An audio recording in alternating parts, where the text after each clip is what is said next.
আওয়াজে বুঝা যায় কিছু কিছু গুনাহ হয়। জোরে বলেন, গুনাহ হয় না গুনাহ মাফ হয়? ওই পাথরটির নাম কি? আসওয়াদ পাথর। মূলত ওই পাথরটি হচ্ছে একটি ফেরেশতা। এখানে চুমা দিলে গুনাহ মাফ হয়।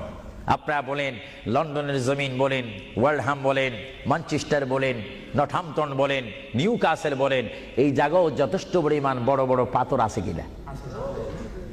আরো জোরে বলেন, আছে না? সাগরের পাড়ে গেলে অনেক পাথর দেখা যায় না? কিন্তু পাথরে কোনোদিন কি আপনারা চুমা দিয়েছেন? আল্লাহ আমার গুনাহটা মাফ করে দাও। মক্কা শরীফের পাথরটা একেবারে ছোট, এটা তো দেখতে বড় দেখা যায়, চুমা দিলে গুনাহ মাফ হবে?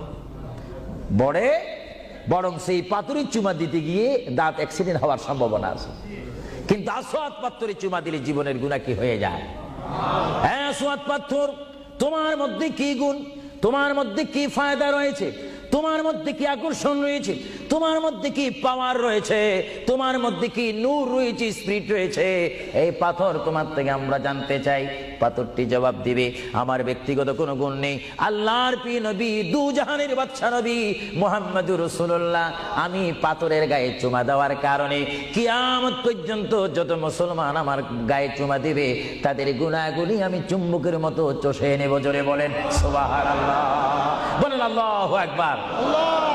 তাহলে মুহাম্মদ রাসূলুল্লাহ যে পাথরে চুমা দিয়েছে, সেই পাথরে চুমা দিলে গুনাহ হয় না গুনাহ চলে যায়? আরো জোরে বলেন, গুনাহ। যদি পাথরকে রাসূল পাক হাত দেওয়ার কারণে পাথরের যদি এত গুণ হয়, এত স্পিরিট হয়, এত গুণগান হয়, আর সেই রাসূলের দরবারে যদি আপনি উপস্থিত হয়ে ইয়া রাসূলুল্লাহ করে ডাক দেন, আপনার গুনাহ মাফ হওয়ার ব্যবস্থা আছে কিনা? আরো জোরে বলেন, আছে কিনা?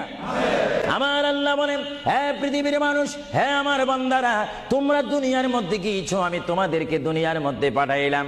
পাঠাইবার পরে আমি জানি তোমরা অনেক অন্যায় পথে যাবে, অনেক কাজ করবে, যে কাজগুলোর মধ্যে তোমাদের গুনাহ হয়ে যাবে।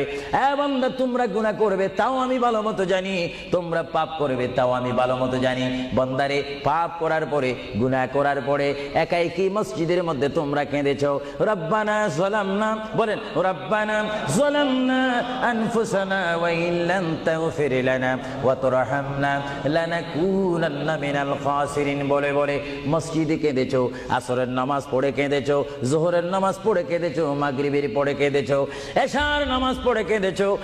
বান্দা, নামাজের মুসল্লা যখন বসে যাও, আমি আল্লাহকে তোমরা বারবার বল, আল্লাহ আমার গুনাহ মাফ করে দাও, তারপরও আমি তোমাদের এই গুনাহ মাফ করে নেই। তারপরও তোমরা নিশি রাত্রে, মানুষ যখন ঘুমে যায়, তোমার বিবি যখন ঘুম যায়, তোমার ছেলে যখন